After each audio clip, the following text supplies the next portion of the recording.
Hello and welcome to a new version of Consignment 3.0.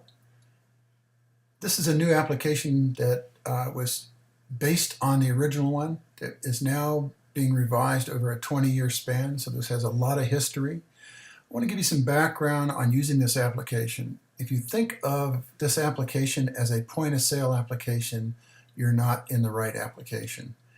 This is specifically designed to manage consignment stores. It doesn't run in the same kind of a process that a POS would do. This application takes in consignor data, in this case, and the consignor materials as far as the records for the consignor items, and adds them. This is not like a POS where there's a rotating inventory. This is a constant where each item is considered as a lot, meaning a group of items or one item, and that the item itself is a named item. It's not replaced by another new item of the same kind because this is not a POS system, so it's not like a closed loop inventory system. It's more of an individual lot management system. Keep in mind that the consignor is a single record and all the consignment items for that particular consignor are included in the consignment tab, where there are all the items that the person has brought in to have sold in your location. When you set up a record for a new person, you enter their basic information and you can keep notes about them. And in this particular case, when you start using this application, you can overwrite these records. In other words, if I have test records in here, you can take and just replace the information. Now understand that when a new consignor is added, they're assigned a consignor ID, which is showing in these two locations. Consignor IDs are the actual record, the parent record of all the items, like the consigned items and all the reporting that's based on this particular person. Now, if I wanted to switch records, I could click on this person here, but what I recommend you do in most cases is learn how to navigate the application by using the find mode. And the way the find mode works is you can either pick the person's name when you put it in here, or if you know their consignor ID, you can put it in there. When you click find mode, it empties all the fields. So if I typed in, say for example, the first few letters of the name that I know is in there, and then go ahead and clicked on the perform find, it's going to find that record that we're looking for. Now you could have 1 to 1,000 or more records in here as individual consignors. In this particular case, this field here is the last time somebody consigned something, and basically you put it in there by clicking on the date and month. There are tabs across the top of this area. Each one has something on them. There is a way to put a new record if you're going to add a new record by clicking new. There's two finds. There's actually one here and one over here. There's another button next to it that says show hide. Depending on what device you're on, if you click show hide, it will show or hide the menus. Now on the iPad where you're looking for real estate, you probably want to go ahead and click this, and it toggles back and forth between showing the menus and hiding the menus. At the very top, the screen we're on right now is the consignor screen, and there's a series of buttons across the top that are quick finds for screens, where if you do not want to use the drop-down menu and find the particular thing you're looking for, you can go ahead and, for example, if you click on any one of these different listed items, that takes you to that screen. And it's on all the different screens where you can have a pop-up for this. In fact, it may be repeated more than once. For example, in the consignment screen, when you're over here, you may want to navigate from the consignment screen on a tab on the pop-up menu.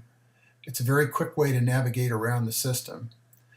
Okay, now one of the things I also want to point out is that every time that you have a consignor's new ID for the consignor themselves, there would be a number of items consigned to them, and each time they're consigned by a consignor item number, I'm going to repeat that, it has a unique number that is assigned to it. You do not try to assign your own numbers. So understanding how this application works, it tells you that it's going to be an application where you have a consignor, you have consigned items, and then under the buyer's information, you're going to have buyers, and you're going to have invoice screens and other supporting screens for the invoices and reports for things that are sold on the application. On this screen, let's go through a few things. Under the location tab, there is a map that is based on the address above here that was added in the consignor screen. So if you have to go pick up stuff or deliver it to that particular consignor, whether it be a business or the individual, this will get you to that particular location with directions.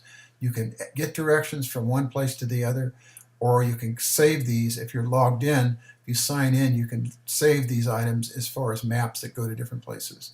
You can also copy the directions and put them in the Directions tab, and shows the turn-by-turn directions how to get to a location. The next one is the supporting fields. These are called user-defined fields.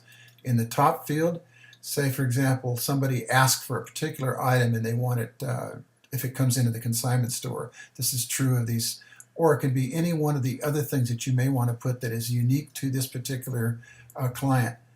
And down here you can put the information, or go down here and then put a long piece of information that can actually scroll. So you can have any number of different things like notes or whatever that are actually in here. As far as these particular items are concerned, you have for each record, for each consignor, there are 1, 2, 3, 4, 5, and then 6, 7, 8, 9, 10 records that you can have in each consignor for tracking interesting information about that consignor that are extra fields. Then you have the actual consignments tab, which will be covered separately by this video here to explain how it works. There is a calendar, so if you have to do scheduling of deliveries and or other things that you need to have a schedule for, like going out and doing either an auction or doing a estate sale. And by the way, estate sales are huge in this business. If you go to people's homes and you do estate sales, you end up by collecting a lot of items for your store, plus you get all the income and percentage of commission without having to pay a commission when it comes to picking up new items yourself. Pickup and delivery, you can create a new record in the pickup delivery by just adding the information. If you put the date in, it'll start by adding a record, and then there's a notes field down here if you need notes. It has the time and the contact and the status of this particular delivery. In this case, if you're going to an outside sale of some sort, where you want to track the information for this contact or consignor, where you're going to do something for them, say maybe go to their house and do an estate sale, then this is where you want to put the notes for scheduling that. Then there are action items. Maybe there's certain things that are based on this consignor, who it could be as a consignor, or even it could be an estate sale or something that you're going to run a sale for them. Then you would put that data in here as an action item and what things you have to do to make that sale happen. Specifically, it might be things that the person that owns all of the items wants you to do as far as the sale is concerned. So these would be action items. If you look at the thing down here, there's a drop down where you either have a local, a picker, or a regular. These are different things that you can go ahead and click in if this is a blank record, and click in and add your own different thing in there about this particular consignor. There are different kinds of consignors, like for example, maybe an estate sale. It may be a different kind of sale you're going to do for this person, like an auction. So you would put this in there as a new consignor, but it would be an auction that you'd be doing for them.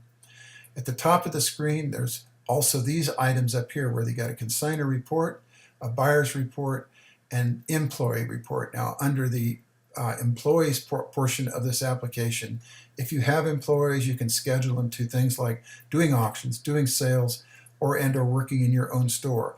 And it keeps track of their hours and helps you to understand what you're paying them for and the work that they did. There is a support site link. If you click on this, it'll take you to the support site. And there's a list view that'll list all the consignors that are on this screen, and as far as all the records in here. One last thing I want to still point out is that you can use the find to find any record, but you cannot do that in a record that has portals in it. That'll become clear as we go to the next area as far as portals are concerned. These are open fields, and in a portal there's a multi-line set of information, like for example in the consignment record. These are portal records where there's many of them and they scroll. Once you see the scroll, then you know that these are multiple records. If you have any questions, you can always contact me through the support area or send an email via the or help or chat online at the support site. Thank you.